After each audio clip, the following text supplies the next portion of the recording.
The decade that began with the Tea Party and is ending with historic victories for conservative priorities from the legislature to the culture to the federal courts is now coming to a close. We will examine how history will look back on the past 10 years. Then, a man gets 16 years behind bars for burning a gay pride flag. Christianity Today endorses the impeachment and removal of President Trump, and we clear up some fake news on Christmas. All that and more. I'm Michael Knowles, and this is The Michael Knowles Show.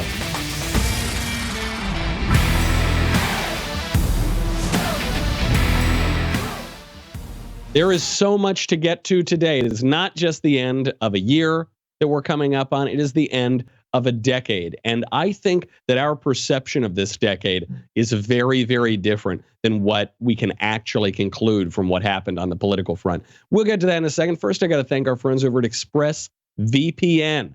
You know how important it is to protect your data. I've been telling you this forever now. People are trying to get your data. At the Daily Wire, we invest thousands of dollars in cybersecurity because we regularly get these kinds of attacks. But guess what? Individuals get those attacks every day too, and you can't afford to have your own IT department here protecting you. That's why you need ExpressVPN. I know that if you are listening to this show, you got some weird stuff going on in your browser history, all right? You probably go to some of those sites that you don't want your employer to know you've been on. You know what I'm talking about? dailywire.com, stuff like that. That's why you've got to encrypt and anonymize your data, okay? When you don't use ExpressVPN, it is like leaving the door unlocked to your house, and especially leaving the door unlocked when you've got all sorts of valuables, your financial records, everything you've been looking at. People can get it. So one of the easiest ways to secure your internet data is ExpressVPN. You just click one button on your computer or your smartphone and you're protected. I know what you're thinking. You just think, it doesn't matter. It's not a big deal. I'll deal with it if I ever have a problem. Guys, it is so inexpensive. You so don't have to think about it. You click it, you're good to go. Do it. You will regret it if you don't. You have got to get ExpressVPN. Visit my special link right now, expressvpn.com/Michael, Michael. Get an extra 3 months of ExpressVPN for free. Protect your internet today with the VPN that I trust to keep my data safe. expressvpn.com/Michael, Michael, to get started. What a great decade. What a great decade this has been. Before we get into why, I want to issue one slight correction, but it's important. And it actually tells us a little bit about what we're talking about today. You remember during the impeachment vote last week, there were all sorts of speeches that were being given, one of which was the most powerful oration in recent American history. That was the speech in which a congressman stood up and said, for the remainder of my time, I'm going to list all of the high crimes and misdemeanors that President Trump has committed. I'm going to begin now. And then he was silent for a full minute, and then he relinquished his time. It was a beautiful, powerful oration. I mean, obviously, it was inspired by some seriously dense political philosophy work. I misidentified who that congressman was, and I'm very sorry about that because it was such a great speech. So just to correct the record, that congressman, who I identified as Bill Johnson, was actually Russ Fulcher. Congressman Fulcher, my apologies and my admiration, sir. You've got them both. The decade is coming to a close. The defining feature of this decade in politics is the rise of the right.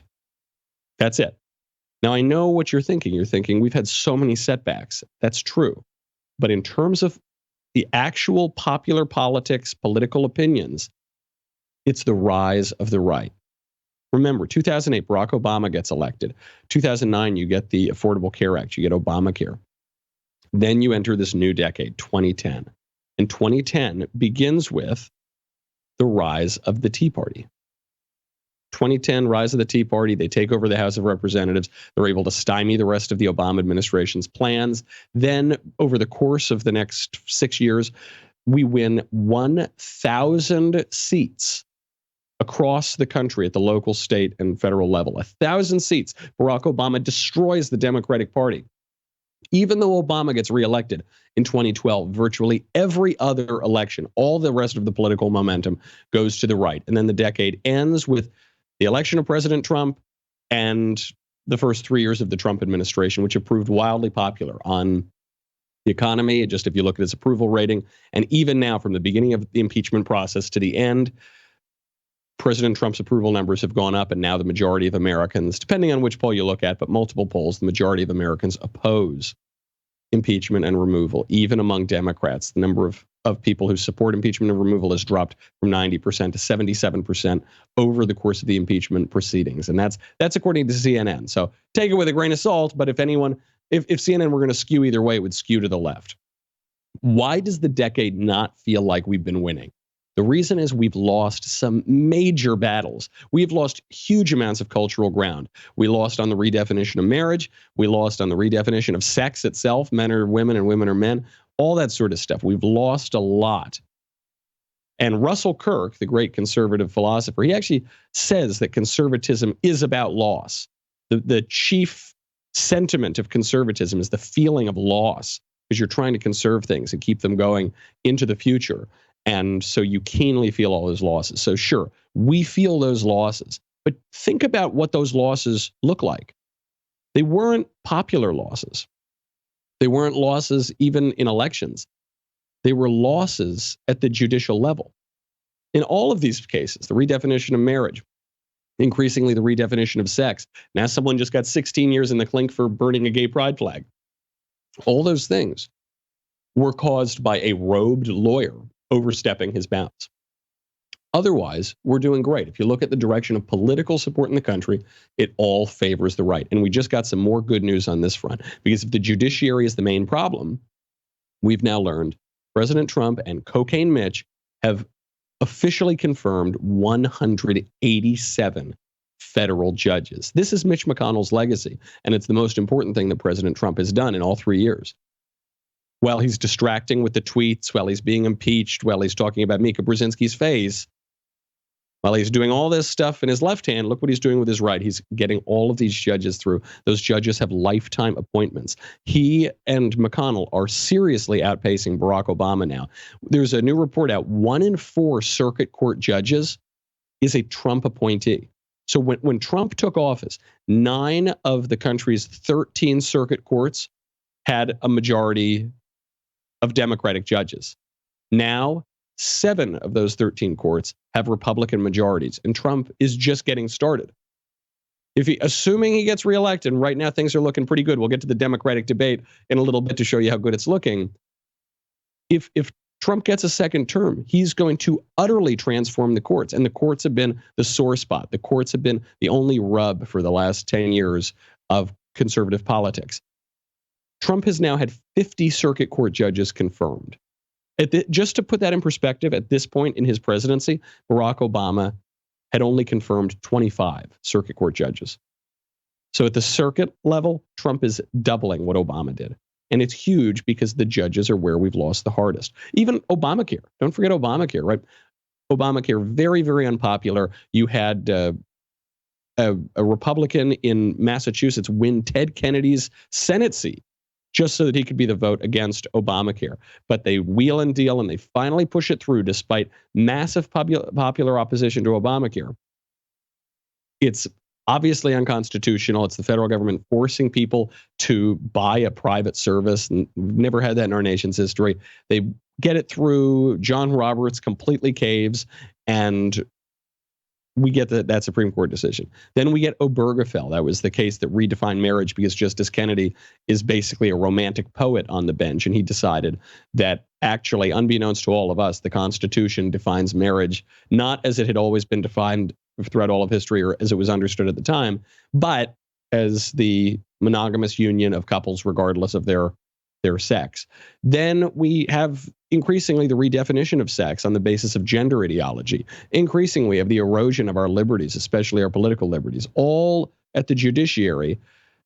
And now Trump isn't getting enough credit for these judges, right? Because people aren't paying attention. They don't realize where the losses are. We just feel the losses. But if you change the judiciary, all that goes away. And it's so important. I'll show you how important it is. Right now, there's a story coming out of central Iowa. A man has been sentenced to a little under 16 years in prison for burning an LGBT rainbow flag. His name is Adolfo Martinez. He's 30 years old. He's from Ames, Iowa. He was just sentenced to over 15 years for a hate crime. Specifically, it was arson and theft, because this guy, Martinez, saw a gay pride flag on a church, and he went over there. He stole the flag. He then lit it on fire because he opposes homosexuality. All of his sentences are going to be served consecutively. It is as large a sentence as he could possibly get. What is the crime here? Obviously, stealing is a crime, so he should be punished for that. Arson is a crime, setting it on fire. He should be punished for that. But you don't get 16 years in the clink for stealing a flag. You don't get 16 years in prison for lighting a match where you shouldn't light a match. You get 16 years in prison. You get sentenced to the absolute maximum allowed by law for a hate crime. And what is the hate crime? Burning the LGBT flag. I mean, how insane is this situation where in the United States, if you burn an American flag, the symbol of our entire country, that's totally fine. You would be celebrated by the left and by civil libertarians for expressing your free speech rights. We now know, I mean, even Antonin Scalia would say this, that there is a protected speech right in burning an American flag. And yet, you burn a gay pride flag, you go to jail for 16 years. What would the founders think about that? The defense of this sentence is that he stole the flag. You don't get 16 years in prison for stealing flags. And the people who are cheering this on, by the way, are the ones who say we need to empty the jails and stop putting people in jail for minor crimes like petty theft or drug crimes, or right? They're the ones saying we need to get people out of here. Prison reform, sentencing reform. And they're cheering this on that a man gets 16 years in prison for burning a gay pride flag. This highlights an important topic that we've been talking about for months. And if we want the next decade to be another conservative decade, we're going to have to get this through our heads. There are some well-meaning people on the right who never want the government to advance our cultural priorities because they think that secular liberalism is completely neutral. So what I mean by that is you have people, even on the right, who say we can never have the government push our idea of the good. We can never have the government say encourage public prayer. We can never have the government encourage the mention of God, like all of our founding fathers did, like it is on our currency. We can never have them push social conservatism because that would be wrong. We're no different than how the left is when they push their radicalism from the government. And therefore, what we really need is to step back and let the government just be a neutral playing field, and we'll fight all of our battles in the culture, as though there were some neat distinction between politics and culture. Now, the premise here, I guess, is you don't want any blurring of the line between church and state. That's the best way to maintain our liberties. But that is BS, because we do have an established church in America. We have the church of leftism. We have a secular liturgical calendar, okay? We have Black History Month, which is not actually about Black history. It's about a leftist version of Black history. We have Women's History Month. It's not about women's history. It's about a secular leftist version of women's history. We have Pride Month now, which isn't even about celebrating homosexuals anymore. Now there's another month for that, which is October. Pride Month in June is actually just about celebrating pride. All sorts of pride, fat pride, skinny pride, all kinds of pride. That is a secular liturgical calendar, just like any church has a liturgical calendar, okay? And we have secular saints, we have secular sins. I argued a few months ago on this show, I argued in favor of a constitutional amendment to prohibit flag burning. Not because I think it's the most important thing in the world. I wouldn't stake it as my number one priority, but I think it would be helpful if we came together as a country and said, we're not going to let you burn the flag, because the flag is the symbol of the country. My reasoning here is if the flag is the symbol of the country, then we should raise it up a little bit. We should sanctify it a little bit. We should have something shared together that is sacred, because we're going to do that, right? The Declaration of Independence. Declaration of Independence declares that we have natural rights that we are endowed with by our Creator. That's a religious statement, okay? The state always has a relation to the spiritual, to the religious. This has been true in every government in the history of the world. And so the question is, what kind of relationship are we going to have? We had a very, very delicate balance in America. We're the most religiously tolerant country that has ever existed on earth, at least until recently, because the kind of Christianity that formed the basis of the American religion was much, much more tolerant than leftism and liberalism, which is the current Church of America. All right, and just these two flags sum it up. We are going to sanctify something in this country. So either we're going to sanctify a symbol of our nation, the U.S. flag, or we're going to sanctify some other symbol.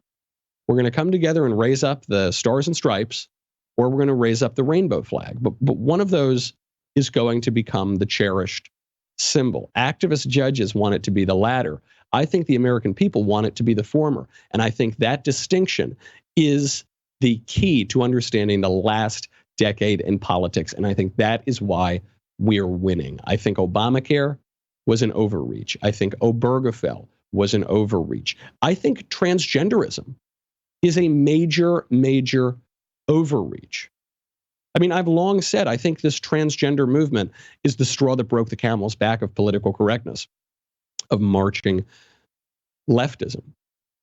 This movement isn't only happening in the United States. There is a popular conservative movement that is way bigger than the United States. You see it in Europe. You see it in the United Kingdom. You even see it among liberals in the United Kingdom. Unbelievable story out today from the author J.K. Rowling, who wrote the Harry Potter books. J.K. Rowling is a major lib, okay? She's a huge liberal. She's always tweeting about feminist things. Every other day, she's making some old Harry Potter character gay. Like, she'll go back and rewrite it from 15 years ago, and all of a sudden, Dumbledore's gay. They're going to make the owl gay pretty soon. She's always adding these kind of PC politics. But she wouldn't go all the way with the left. So there's a controversy now that J.K. Rowling is in surrounding the case of Maya Forstater, who is a British scholar who lost her job because she said that men cannot magically become women simply by wishing it so. This is a British academic who got fired from her academic job for stating a scientific fact, a fact of nature. And J.K. Rowling has come out in defense of this woman.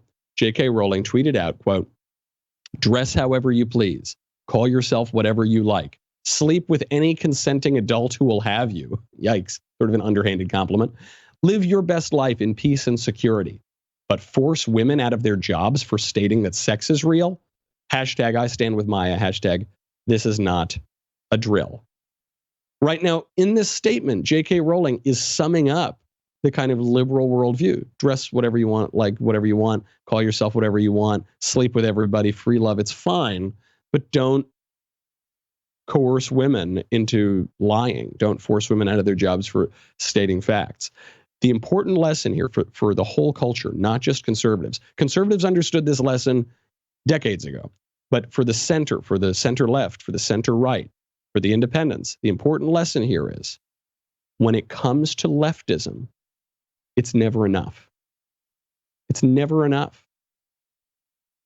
They will get you eventually. They will turn on you eventually. You can never be extreme enough. In a way, in a sort of glass half full way, our losses at the judicial level this decade, which have been significant, are almost helpful. Look at the 1970s. Roe versus Wade, possibly the worst Supreme Court decision in American history, completely galvanized the pro-life movement. At the time of Roe versus Wade, all of the public opinion in this country was moving in the direction of supporting abortion. After Roe versus Wade, it completely turned back. Now we've basically never been more pro-life than we are today. And I think we're seeing this on other cultural issues. I think we're seeing it on what it means to be human. I think we're seeing it on what it means to be a man. I think we're seeing it on what it means to be a conservative. I mean, that's the debate that's been happening now. And in the midst of all this, they're trying to impeach the president. They're trying to stave all the judicial bloodletting, basically, because even the Ninth Circuit, which is an incredibly liberal court historically, even that now is becoming a conservative court thanks to the Trump appointees. In the midst of all of this, the Democrats meet to debate what they stand for, what their policy priorities are, how they're going to turn this thing around. They have no answer. They have no answer. We will go through some of the highlights. I mean, this debate was so dumb. You really only need to see 5 or 6 of them. But there are a few moments here that show you that the Democrats are really, really in trouble. And they're basically looking around the country after the kind of destruction and desolation of the Obama administration that took this historic liberal victory and then just completely squandered it. They're looking around and they're saying, how do we rebuild? They don't have an answer. The first line of the night that made me think that the left just has no serious vision for 2020 came from Elizabeth Warren. Elizabeth Warren's had all the big momentum going in for the past 2 months now, right? Elizabeth Warren came out of nowhere. She was pretty much dead in the water because she's Hiawatha and because she published that DNA result that showed that she's 1,024th Native American. Maybe she lied about her record at Harvard. She lied about her ancestry. She lied about sending her child to public schools. I mean, she's just a weak candidate. She's a damaged candidate. She has that awful voice. And yet she was rising in the polls because Biden was collapsing, because Bernie Sanders had a heart attack, because there was nobody else. So she wasn't rising out of her own talent. She was rising because the field was so weak. So Elizabeth Warren puts out her economic plans. She basically wants to promise everybody the world and then pretend that their taxes aren't going to go up. To their credit, the moderators at this debate came out and said, Senator Warren, how do you respond to economists who say your plan isn't going to work? This is Liz Warren's answer. This is the best she could do. How do you answer top economists who say taxes of this magnitude would stifle growth and investment? Oh, they're just wrong.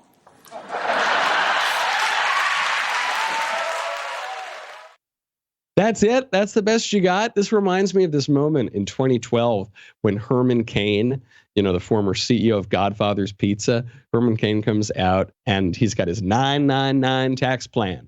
And the 999 plan is going to totally revolutionize the economy and we're going to have a ton of growth. And a moderator at one of these debates said, excuse me, Mr. Cain, what do you say to the economists who analyzed your plan and they say it doesn't work? Like, what do you make of that analysis? And Herman Cain issued, I think it's my favorite quote from any presidential debate ever. He said, well, the problem with their analysis is that it is incorrect.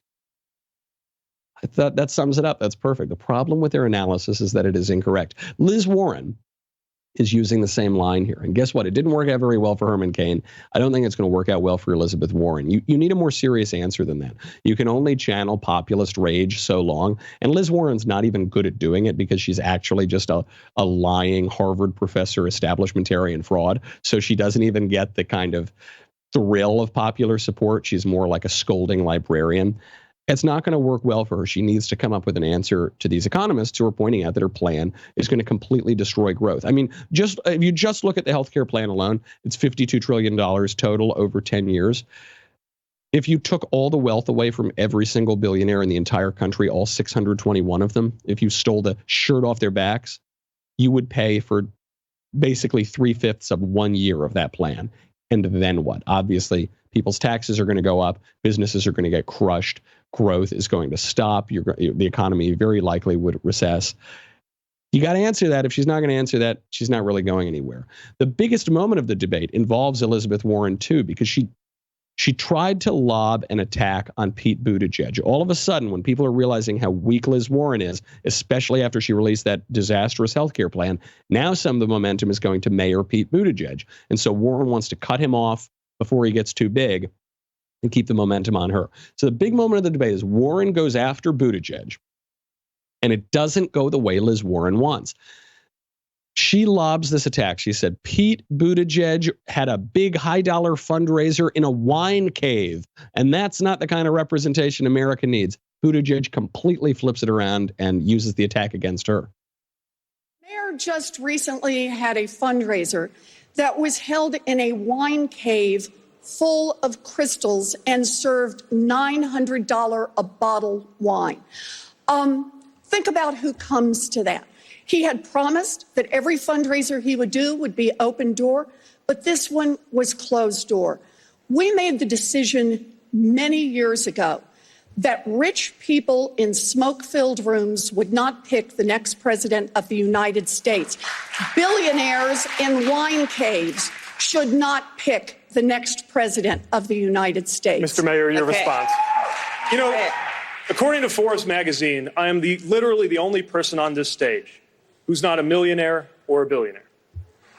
So if this is important, this is the problem with issuing purity tests you cannot yourself pass. That is a great line. This is the problem with issuing purity tests that you cannot yourself pass. He didn't get in the mud. He didn't start calling her Crooked Elizabeth. He didn't start really getting personal because he doesn't have the gravitas for that. He's a young kid. He looks like Alfred E. Newman. He's a mayor of a small town. He's got to play earnest. He can't come from a position that's too aggressive. But he points out that she's a total hypocrite on this. She's worth a lot more money than he is. Then it came out, by the way, that last year at a fundraiser last year, Elizabeth Warren also hosted a big dollar wine fundraiser. And actually the gift, if you gave over $1,000 to her, was a souvenir wine bottle. So the attack is just completely disingenuous. That's the hallmark of Liz Warren's political career, though, is this shamelessness and this cynicism. She'll be whatever she wants, or whatever her audience wants her to be. Pete Buttigieg coming out and attacking her for it. Now, is Buttigieg the strong candidate? I don't think so. Pete Buttigieg has basically zero black support. I have a number of friends and family members who like Pete Buttigieg, and to a person, they are all upper middle class whites who live in urban areas. That is not how you cobble together a winning political coalition, especially when multiple polls are showing that President Trump is making huge inroads among black voters and among Hispanic voters. The Emerson poll put Trump's black support at 34.5%. Now, call that an outlier poll, fine. Other polls are showing 30%, high 20s. Among Hispanic voters, you're looking at 38%. If Trump gets even 15 or 20% of the black vote, significantly lower than the polls are showing, then the Democrats are done. So they need a candidate who can appeal to those voters. They form the basis of their, they form the foundation of their base. So now Buttigieg is on shaky ground. Well, what about Bernie? Okay, Bernie's been around a long time. He's been around at least, 400 years at this point. Maybe Bernie will be the guy who can finally push this race into the mainstream, except he can't. Bernie Sanders was asked a question on race. He's got the same race problem Buttigieg does. He just has very, very low black support. And they said, how do you respond to this question on race? And Bernie Sanders tried to turn it to global warming. Listen to how pathetic this is. Senator Sanders, I do want to put the same question to you, Senator Sanders. What message do you think? To that question, but I wanted to get back to the issue of climate change for a moment, because I do believe this is the existential issue. Senator, with all respect, this question is about race. Can you answer the question as it was asked? I certainly can.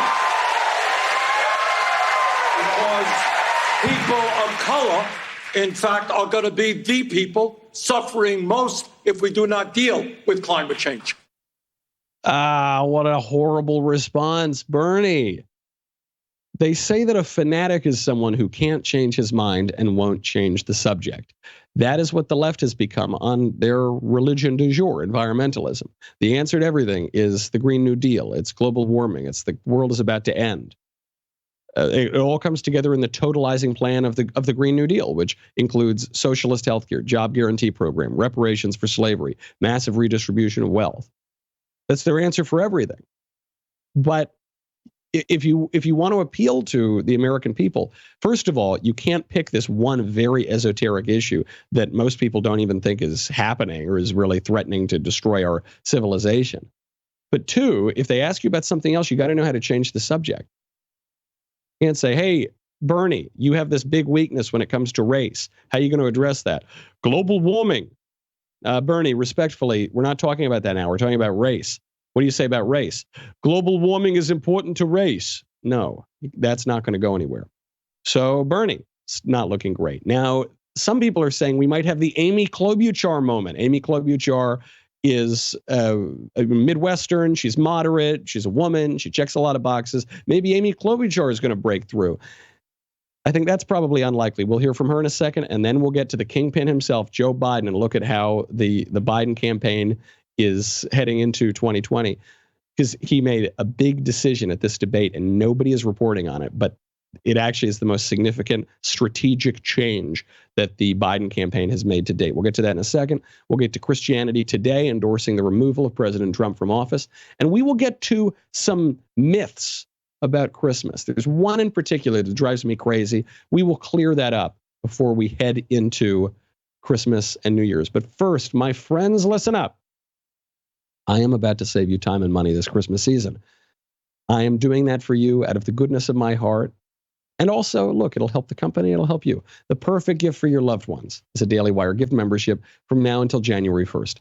All Insider Plus gift memberships will be 25% off. That means that your loved one will get all the fantastic perks, plus the Leftist Tears tumbler, and you will get the savings. This is what I love. It's a win-win, because the person you give it to gets a nice membership. We get your wonderful, wonderful support, and you get to save a little bit of money. Win-win-win. Go to dailywire.com/gift to get 25% off. That is 25% off all Insider Plus gift memberships this holiday season. Give them a gift that they will thank you for all year long, especially going into 2020 and election season. You're going to need that tumbler or you're going to drown. Go to dailywire.com. We'll be right back with a lot more.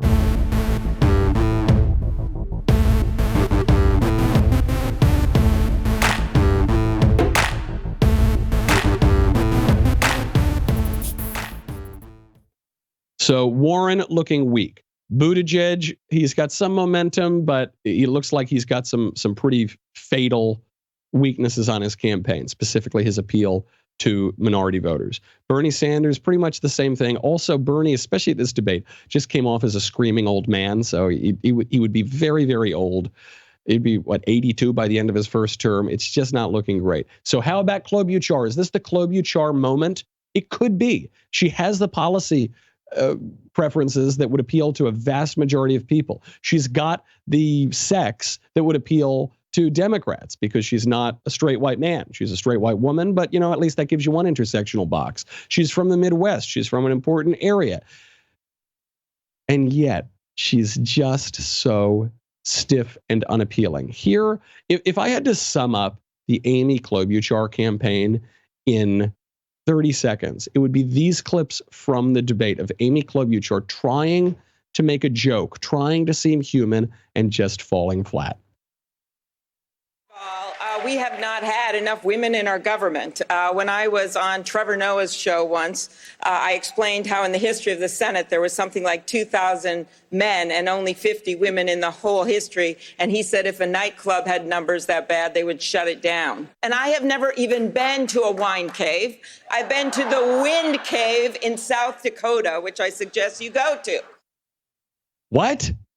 That's the pun you're gonna. I've never been to a wine cave. I've been to the Wind Cave, which is a place you've never heard of in a place you've never visited, which has nothing to do with what we're talking about. Is that how you joke? Is that a joke? Like that's that meme of like the looking at the butterfly. Is this what a joke is? That's not a joke. The first time she tries to make a joke in the debate, she doesn't even make the joke herself. She just quotes an actual comedian telling a joke in her presence. Said, I was on Trevor Noah's show, and he said that if the ratio of men and women in the history of the Senate were the ratio of men and women in a bar, the bar would close. Beep, boop, beep, beep, boop. Is that a joke? Ha, ha, ha, ha, ha. No, and I know this seems like a trivial point. I know this seems minor. It's like, well, not everyone is Don Rickles, but first of all, when you're running against President Trump, you kind of need Don Rickles. Like the guy is so entertaining that you really do need to have a lot of personality. Generally speaking, in the history of the U.S. presidency, the bigger personality wins, the more memorable personality wins. But also what it shows with Klobuchar is she just doesn't have her finger on the pulse of people.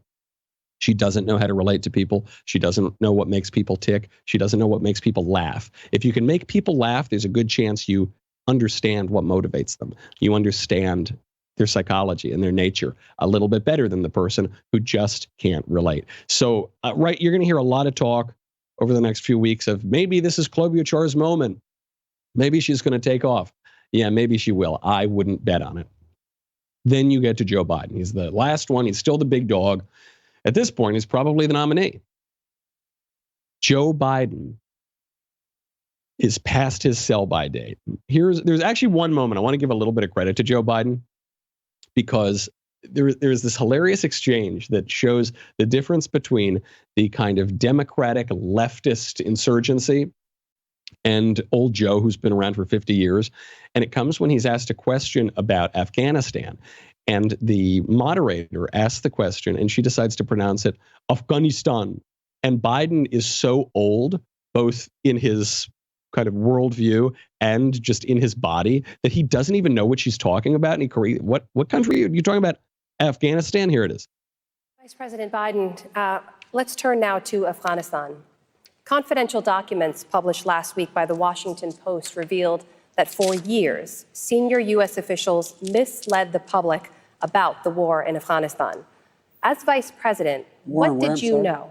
Afghanistan, you said? Yes, sir, Afghanistan. Yeah, that's it. Sorry. Yes, sir. I actually want to compliment Biden, because he is translating for the American people from liberal into American. The left always does this. The left always pronounces foreign words as if they themselves don't speak English. And the Afghanistan is the new one, but they've done it for a long time. You heard Barack Obama do it with Pakistan. So he'd be talking like a completely normal person. Obviously, Barack Obama is a very eloquent speaker. And then he'd get to the word Pakistan and he would say, and we've got a lot of our friends in Pakistan. Why are you pronouncing it like that? Or the left always does it with Muslim. Instead of saying Muslim, which is how you pronounce that word in English, they'll say Muslim. They're like, and because of the Muslims in Pakistan. It's like, why is your accent shifting? Now they're doing it with Afghanistan. And she makes a point of pronouncing it that way, like multiple times. Then Joe Biden's there and he can barely hear anything. What? Sorry, hold on. What's that? That's the new liberal way to pronounce Afghanistan? Yes, Mr. Vice President, Afghanistan.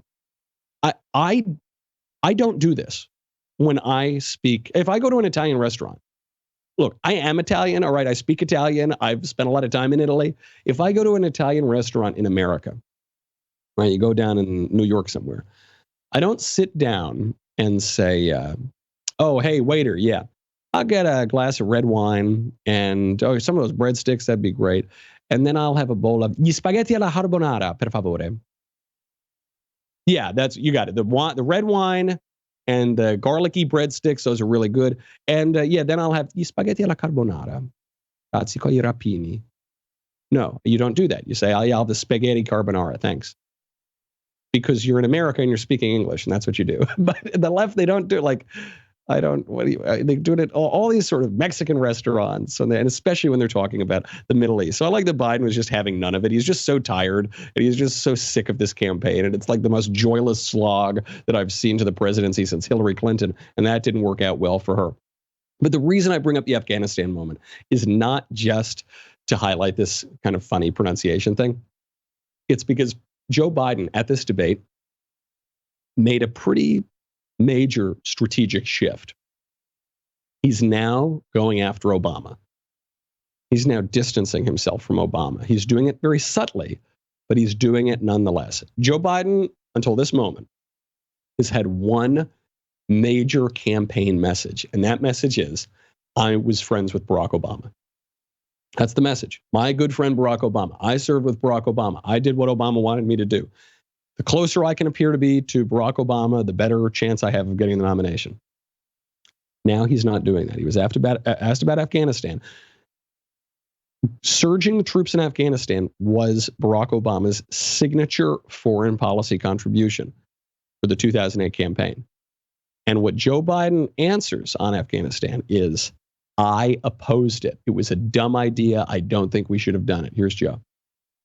Vice President, what did you know about the state of the war, and do you believe that you were honest with the American people about it?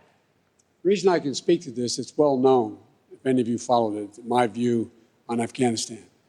I was sent by the president before we got sworn in to Afghanistan to come back with a report. I said there was no comprehensive policy available, and then I got in a big fight for a long time with the Pentagon because I strongly opposed the nation-building notion we set about. Rebuilding that country as a whole nation is beyond our capacity. Look, it's an ambitious move. I mean, he's basically saying, look, Barack, you keep attacking me implicitly, and so I'm going to stop pretending to be good friends with you. I mean, it's been one indignity after another from Obama to Biden. Obama would not endorse him right out the bat. That was pretty rough for Joe Biden. Then Barack Obama just came out and he said old men cause all the problems in the world and they shouldn't run for office anymore and only women should be in office. I mean, that's a pretty marked attack at Joe Biden. And now Joe Biden says, I'm not going to take it anymore. I'm going to distance myself. So will that pay off? The trouble with this strategy, while it might give Biden a little bit more dignity, is that Joe Biden has nothing other than his relationship with Barack Obama. He's been a doofus his entire political career. And I mean that not just insultingly to throw a mean term around. I mean it very technically. He's just been kind of nothing. He's a glad-handing politician who stands for nothing. The one legislative accomplishment he's got, the crime bill in 1994, which was a good law, he has to distance himself from in this primary. So what's he got? Why would you elect him? I mean, he dropped out in 1988 because he was a liar, or because he was a plagiarist. He lost in 2008 because he didn't stand for anything. Why is he going to be better now that he's 77 years old? It's not going to work. I mean, just to drive this point home, one point in the debate, Joe Biden thought that the way that I can really jump out here is by doing my best impression of a stuttering child. And I have a call list of somewhere between 20 and 100 people that we call at least every week or every month to tell them I'm here. I give them my private phone number. They keep in touch with me. The little kid who says I can't talk. What do I do? I have scores of these young women and men. If you have trouble talking, if you have trouble getting coherent thoughts out of your head through words, Joe Biden, probably not the best guy to ask for advice, but it just shows you. People are attacking Biden because they say that he's mocking a child. I don't think he's mocking a child. I don't think this experience actually ever even happened. I don't think a stuttering child came up to him and spoke that way, and he had this really heartfelt moment with him. I just think Joe Biden has no regard for the truth. The only tool he has at his disposal is this saccharine, sentimental, trying to paint these rosy, sympathetic pictures, and that falls flat and it falls awkward, and he doesn't stand for much. So that's the state of the current Democratic presidential candidates heading into 2020. It's been a rough decade for them, and it looks like the next one might be too. On our front, before we go, I want to make a couple points about Christmas. First of all, Christianity Today, which is a major evangelical magazine that was founded by Billy Graham, has come out and supported Trump's removal from office. The headline of the editorial says, Trump should be removed from office. It's time to say what we said 20 years ago when a president's character was revealed for what it was. The piece goes on. To the many evangelicals who continue to support Mr. Trump in spite of his blackened moral record, we might say this. Remember who you are and whom you serve. Consider how your justification of Mr. Trump influences your witness to your Lord and Savior. Can we say with a straight face that abortion is a great evil that cannot be tolerated, and with the same straight face say that the bent and broken character of our nation's leader doesn't really matter in the end?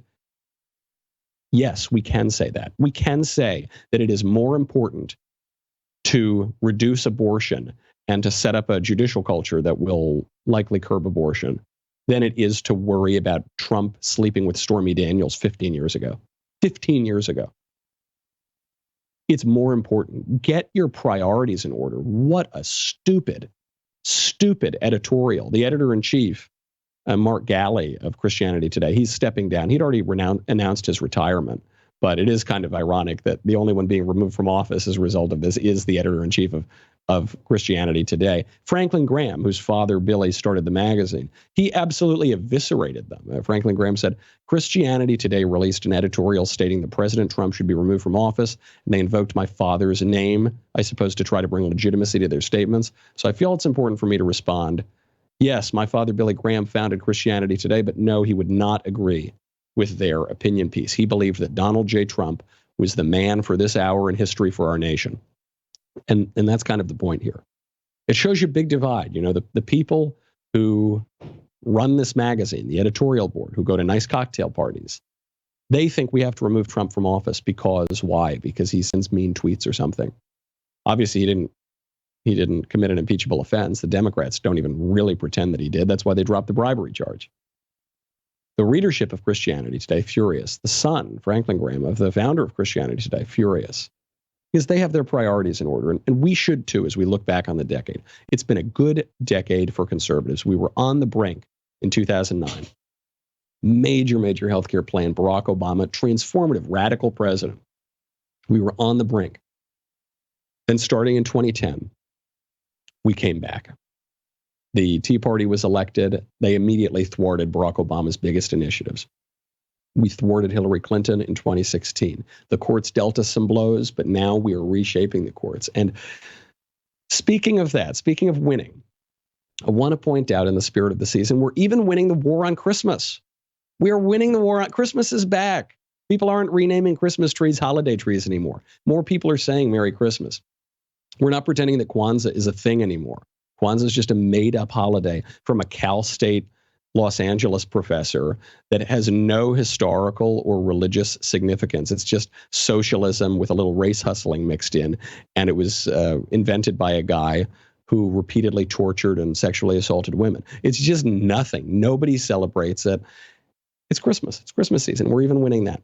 Before we go, I want to clear up a little myth about Christmas, just a little nugget of Christmas knowledge you can spread around your family's festivities. There is a myth that has gone around for a long time now that Christmas isn't really Christmas. That Christmas being celebrated on December 25th is really just a sort of pagan invention, and it was a way for the early Christians to try to win over the hearts and minds of the pagans that were in ancient Rome and outside of ancient Rome. And there's just no evidence for that whatsoever. So there are three pagan holidays that are also around this time. Saturnalia, the festival of Saturn, Sol Invictus, the unconquered sun, and Mithras. And they're saying basically that the early Christians just chose randomly December 25th, not because Jesus was born that day or because they earnestly believed he was born that day, but to appeal to the pagans. Saturnalia is the only one of those that was celebrated a full 2 centuries or more before Christmas. So that's around the same time. That is a bit of a coincidence. There are no contemporary sources linking the two holidays. You would think if the early Christians, who wrote a lot, and they wrote a lot to each other, were really conscious about trying to pick this date to appeal to the pagans, you think one of them would have written it down somewhere, don't you? One of it would have mentioned in the many historical records. We don't have any record of that. In terms of Sol Invictus and Mithras, it's even less tenable. Sol Invictus, the unconquered sun, was not even celebrated annually, and it came about after Christmas. So you had Christmas celebrations on or around December 25th before you had widespread Sol Invictus celebrations. If anything, it was a pagan response to Christmas. The likeliest reason for the celebration of Christmas on December 25th actually just comes from Christianity itself and from an ancient view of divinity. So the best theory we have, we don't know for certain, there are a few other theories, but the most likely one we have, which serious academics believe is the strongest scholarly explanation for it, is that at that time, at the time of the early Christians, it was believed that divine life would have to begin and end on the same day, that it was right, that it was seemly for the life to begin and end in a perfect year. So Christ is 33 years old when he dies. That's what it's got to be. So since the 2nd century, since the time of Tertullian, March 25th was believed to be the date of the crucifixion and the death of Christ. That would mean that it would also have to be the date of the Annunciation, or the conception of Christ, when the angel comes down and tells Mary, you will be taken with the Holy Spirit and conceive a child. Now, if you're conceived on March 25th, 9 months later, you get the birth of December 25th. That is a belief that we have had for over 1,800 years. So when people tell you that Christmas being celebrated on December 25th was just some invention of the Middle Ages or something like that, or they'll say at the same time, even though it's contradictory, that it was just a way to appeal to pagans or something. That really isn't the case. Was Christ born on December 25th? Some of the early church fathers suggested other dates. There was some debate about this, but for virtually the entire history of Christianity, the church has decided that it was on or around December 25th. That's good enough for me, and without any other evidence to the contrary, that seems about right to me. That was really the date that Christ was born. or might as well be the date that Christ was born, that it really happened. And that's such an important aspect of this season, is that it really happened. It tells us something real. And as we head into 2020, we're going to be looking at real things, not the kind of imaginary losses, the imaginary hopelessness of the conservative cause, the imaginary fake news that is constantly being reported. We're looking at real things, and I think the reality bodes very well for us. Merry Christmas. I'll see you in the new year. I'm Michael Knowles, and this is The Michael Knowles Show.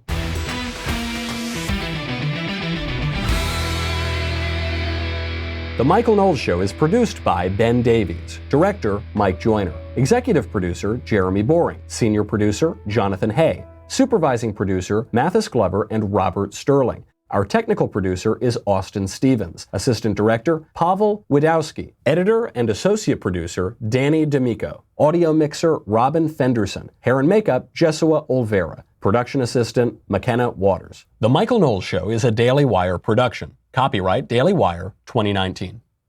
On the Matt Walsh Show, we're not just discussing politics. We're talking culture, faith, family, all of the things that are really important to you. So come join the conversation.